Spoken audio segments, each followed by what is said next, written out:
Just like that, in the blink of an eye, this Calgary Flames season has come to a conclusion.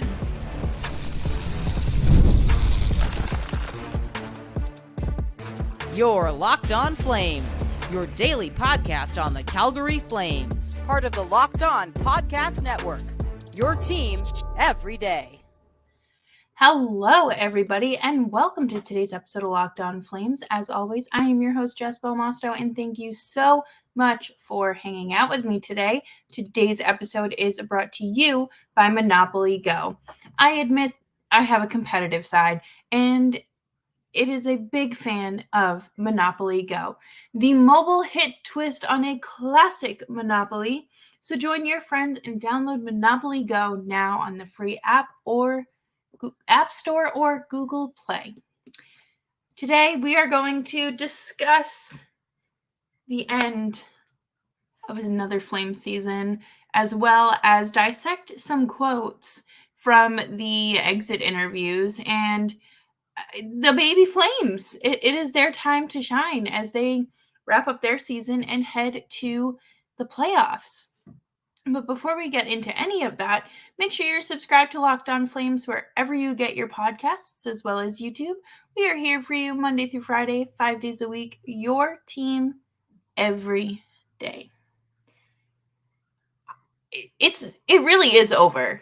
And I think that I'm having like a very hard time conceptualizing that, the season's over. There is no more, there's no more Flames hockey this year or this season. It's going to be 6 months before they play at the Saddle Dome again. It's going to be 4 months before we see them back, 4 or 5 months before we see them back in Calgary. And who knows what the roster is going to look like by then too. So it's an exciting time. This was the start of the change that we have been talking about all season. This year, the Flames finished 5th in the Pacific with a record of 38, 29, and 15. Last season, they had a record of 38, 27, and 17. Thankfully, those overtime losses did not happen this year. It was only, I feel like they all happened relatively early in the season too. So it was kind of understandable why people were like, oh God, it's, they're going to finish with more loser points than last year, which they didn't. So good job. It was a disappointing season in terms of the result. But I think if you talked to a lot of people at the start of the season, it would probably be a vast majority of people that said this team wasn't going to make the playoffs, or if they snuck in, it was going to be by the skin of their teeth. And that did not happen. I think that's fine. I don't think that this team was built for the playoffs. Sure, you look at it in how they played against some of their division rivals, but I don't know. I don't think that the offense was strong enough or consistent enough, really, and the defense has just been so not defending really since the trade deadline. And that's something that, it wasn't going to just be second nature. And as good as it was with Hanifin and I guess Zadorov and Tanev as well. So, there were some changes and more changes are going to happen. So it's something nice to look forward to. It's also scary. However, let's talk about some good stuff. Some good things that happened this year. Nazem Kadri led the team with 75 points. That is great. He is getting settled here in Calgary. He talked in his exit meeting today about how he really likes it here and how he wants to be here. He made it abundantly clear that he had other options, but he wants to be in Calgary. And there are still other options on the table, is what it kind of sounded like. He did not hit 30 goals last night against the Sharks. It really felt like it was going to happen, but it didn't. But Blake Coleman did hit 30 goals, and that's incredible. He had a really good season, and he just got comfortable and got acclimated. And the Backlund, Coleman, and Mangiapane line is one of my favorite lines that I've gotten to watch. And people are gonna say, like, well, they don't put up a lot of points. And it's like, to me, it's not just about that. It's about the other, defensive aspects that they bring to the game as well. And I'm just very impressed with the season that Blake Coleman had. And I look forward to what sparks next year. What does this translate? Does this carry over, or was this just kind of a one-time thing? Either way, great season for him. Weegar Sharangovich, what a year. What a bounce back year from last season with the Devils. He was not pegged to be this offensively dominant. He did not come into the season as, a top candidate for points leader or goal scorer by any means. And it's nice to see. I think that it's just, I don't know. I'm always going to sit here and root for the underdog, or, the one people don't believe in, because he was not highly touted when they traded for him. And he did a great job this year. And I hope that, if he doesn't want to sign an extension here, then the Flames are able to maximize what that return value will be. Really quick here before we move on, but Jonathan Huberdeau had 40 assists and 12 goals. Yikes on bikes. Kuzi had 25 points in 27 games. Absolutely incredible addition to this Flames team. And I hope that next year, if this team is slightly more competitive, we get the same Kuzmenko that we got tonight, or this season, not tonight, this past season. Jacob Markstrom had a strong improvement on goaltending as well. I thought that, if the Flames didn't get that level of goaltending, he probably would have been in, the team would have been bottom tier team. So thank you, Jacob Markstrom, for making this season somewhat bearable. But coming up next, we are going to go over some quotes from today's exit interviews and who had what to say, because this was not an easy season. And we will be back right after this. Policygenius is the country's leading online insurance marketplace. With Policygenius, you can find insurance policies that start at just $292 per year for $1 million of coverage. Some options offer same-day approval and avoid unnecessary medical exam. Life insurance is important. You want to make sure that you and your family are covered in the case of an emergency. You never know when something might come up, and you can't always prepare for these things. Policygenius helps you compare your options from top companies, and their team of licensed experts is on hand to help talk you through it. Your work life insurance policy might not offer enough protection for your family's needs. Even worse, it might not come with you if you leave your job. Policygenius gives you unbiased advice from a licensed expert support team. Check life insurance off of your to-do list in no time with Policygenius. Head to policygenius.com/LockedOnNHL or click the link in the description box to get your free life insurance quote and see how much you could save. That's policygenius.com/LockedOnNHL. Thank you, everyone, for hanging out with us today on Locked On Flames. Make sure you're subscribed wherever you get your podcasts, because we will still be here with you through the off season, and I look forward to chatting with you about the Flames Monday through Friday, your team every day. I love exit interviews. I love locker room cleanout day. I think that it is a deeper look into what happened this year. And I also really like when we get clips of what actually happened and not just, quotes. I think, the body language is important. Can't really put too much stock into it, but it's just something to consider. So right here, I have pulled up Salim Valji's Twitter thread of locker cleanout day, because it is clean and concise. But Rasmus Andersson and Mackenzie Weegar will not be going to Worlds this year. Rasmus Andersson and his wife are expecting a baby, and Weegar played.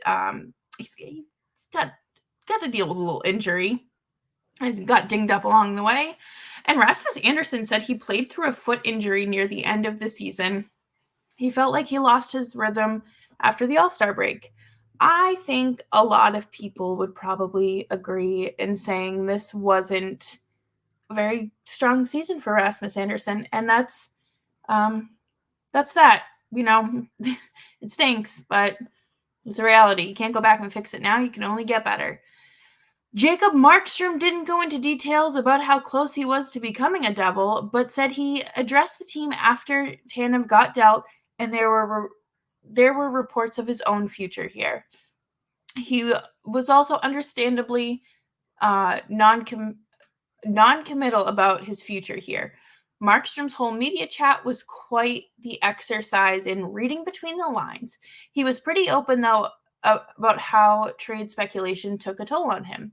Yeah, I think he made that abundantly clear right after the deadline when he addressed the media and basically said this all could have been handled better. I really don't blame him or any player that gets, affected by this stuff, because it's a lot. It's not just you that gets impacted by it. You have a family as well, and then you have people calling and wondering, hey, what's going on here? What do you mean? Like, it's a lot. Nazem Kadri, this is from Pat Steinberg of 960. Nazem Kadri, when asked whether he wants to stick around Calgary through a retooling process. For sure. I chose to be here. There were other options for me, but I chose to be here. I still feel that way. That is very reassuring to hear, because I feel like a lot of people are very quick to kind of, including myself, to jump to the conclusion of, well, if he really wants to leave, the Flames will make that happen. They'll take care of him. But like I'm going to talk about here in a minute, the presence of veterans is so important in any locker room, because you don't just want like a bunch of children running amok. You need structure. You need someone to lead the ducklings until they're able to fend for themselves. And Conroy said that this team is always going to have veterans, and I appreciate that he isn't kind of taking the San Jose Sharks approach and trading off all your veterans. Brent Burns, Tomas Hertl, Timo Meier, Erik Karlsson, and then like just leaving your babies to figure it out themselves. Like I don't even know who the oldest player on the Sharks is right now, but I'm sure they're not over 25. Craig Conroy said, the one thing we're trying to do is figure out how we move forward. We move this thing forward to get to a point we're not sitting here talking right now.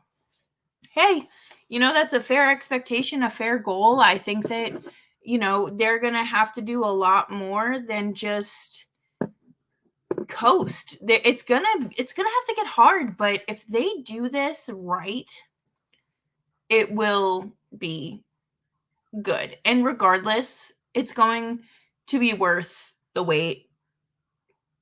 And what's happening right now, this was an interesting quote from Huska. Everyone has to find a way to do more. No kidding. I don't think that was a secret. This team underperformed in many ways. I think that, again, the only thing that really kept them around for most of the season was special teams in terms of the penalty kill and your goaltending. Defense was not good after the trade deadline. Even leading up to the trade deadline, I feel like things were kind of starting to slip, or you were starting to see a shift. And I mean, yes, I do expect more out of these players, and there are 3 players that immediately come to mind when I think of that need to, step it up for next season. Otherwise, we're going to continue to have the conversations that we have been having. What else? Let's see. Huska says he thinks they aren't far off from a playoff spot.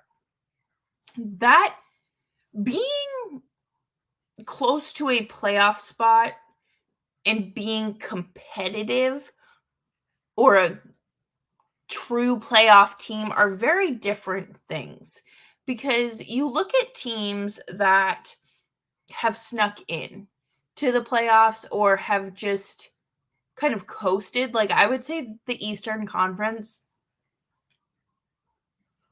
just didn't really hold a candle to the Western Conference this year. I thought that the Western Conference, for the most part, like, Dallas, Colorado, Vegas, you had teams that were front runners through all of this. And there are certain aspects of the way that their rosters are built and how they perform that make them contenders in a playoff team. Last season, the Florida Panthers got incredibly lucky in terms of, making the playoffs, as well as getting to the Stanley Cup final. Like, that stuff doesn't happen by accident. You obviously have to be a good team, but that, again, they finished the season with less points than the Flames and still made the playoffs. So do with that what you will.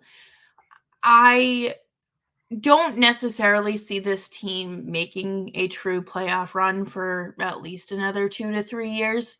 Sure, you might be a wild card spot next year, but you're not going to be a team that you were, say, 2 years ago when everything was clicking. You had the high-end talent on your top line with Kachuk and Gaudreau. You had stellar goaltending. You had fantastic special teams. Defense was great. Like, there were so many reasons why that team succeeded. And the Flames need a lot more than what they have right now to get remotely close to that. There are always going to be teams that you're just like, how did they make the playoffs? And maybe that's what this team is. It's probably the same way people are like, how did the Capitals make the playoffs this year? And that could be very well be the Flames next year or the year after, because they might not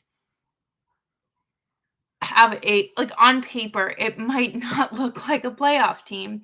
And I would love to see this team in the playoffs, but I already know what I'm getting into, because we've talked about it ad nauseum. They don't have that high-end talent that you need to win or to turn the change the momentum of a game. You don't have that. And you need someone like, a Nathan McKinnon. The Oilers roster has a few. Jonathan Marchessault, though, like, there are so many players that are those star quality players, and you have to have the consistency. And right now, the Flames don't really have that. So I have a lot of hope in how this offseason goes. I know it's only day one. It hasn't even been a full 24 hours since the season ended, but it's an exciting time. And you're probably like, well, the season's ending. There's nothing going on. What do you mean exciting? This is a test for Craig Conroy to continue down this path of retooling. And that's great because that is what so many fans have wanted. And coming up next, we are going to talk about the baby Flames with those Calgary Wranglers because they are headed towards the playoffs. Guys, I need you all to listen up for this huge announcement. I have been tracking the leaderboards every day, keeping my eyes on the scores, putting my heart into it, and I am super pumped to announce that I am finally on top. That's right. Obviously, I'm talking about the hit mobile game Monopoly Go. You've probably heard of it. It's been downloaded over 150 million times, and it's a great mobile twist on the classic Monopoly. You can play anywhere, anytime. You can explore hundreds of Monopoly boards from Las Vegas to Camelot to the moon, all while raking in a huge fortune. Charge rent on iconic properties just like classic Monopoly. You can charge your friends rent on your iconic property, or just go after their Monopoly money by pulling more bank heists and taking wrecking balls to their landmarks. But my favorite part is the leaderboards, where you can see who's a Monopoly tycoon and who has gone bankrupt. So get yourself on the charts. Download Monopoly Go now, free on the App Store and Google Play.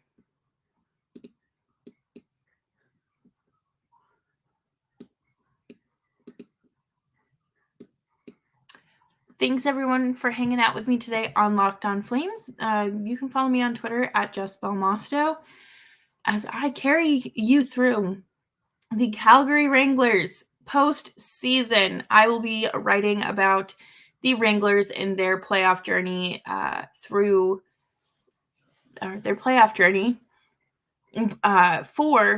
the Calder Times, and they're a great crew over there. So if you're not necessarily rooting for the Flames or the Wranglers, rather, there are a ton of other options there. So make sure you go check them out.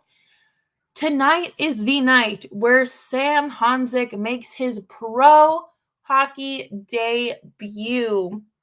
He has officially been recalled or assigned to the Calgary Wranglers and will face off tonight against the Abbotsford Canucks.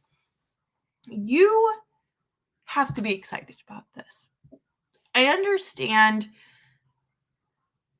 you might not like the draft selection in the first round, but they were working off of Brad Treliving's personnel and that scouting department. So I don't know.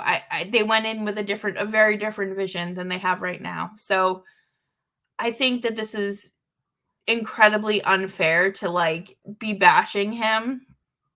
He did play his first season in juniors this year, I believe, as well.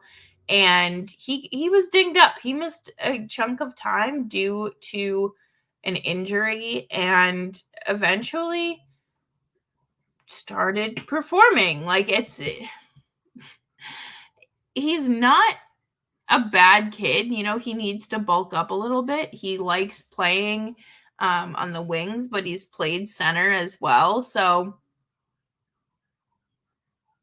you never know what you're going to get. And there's still time to shape and mold him into what you might feel is best for this Flames organization. And that's the beauty of development. You'll get to work on developing stronger skills and ironing out the kinks. Like, no one is going into their brand new job on the first day and having like a slam dunk day without any guidance or assistance. That doesn't work. However, there are some pretty good reinforcements around him, and I'm sure it's going to be fun. It's going to be a good playoff run for the team. Just because he's in the lineup tonight does not mean you're going to be seeing him on ice for, 15, 18 minutes a night come the postseason. I'm sure that there is a system and, method to their madness with the Wranglers. And it was like right after the game last night, the Flames players were doing their media availability, and Coronado, Wolf, Klapka, and Solo all got pulled aside and were told that they were being reassigned to the Wranglers. And then they tweeted a graphic while they were still doing media availability. And I don't know, I think that that's so funny. Because it's here's this one here's this one game, your season just ended. Now, how about this? Let's try to keep this one going a little bit longer. And Adam Klapka got his first NHL goal last night against the Sharks, and it opened the floodgates for Flames goals. I could not tell you the last time I had that much fun watching a game. Was I able to enjoy it because I knew there wasn't going to be one for another 6 months? Probably. But did I also just have a sincere appreciation for the guys that stuck through it? This wasn't an easy season. I think the only reason why it was better this year was because you had a leader in your locker room and you had someone that was willing to work with you as a coach rather than against you. There was no, pitting the goaltenders against each other or anything like that. No one found out that they were being waived from Twitter. So we will absolutely take that as a win here on this Flames season, because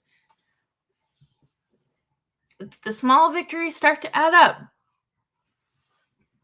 But that will do it for me this week here on Locked On Flames.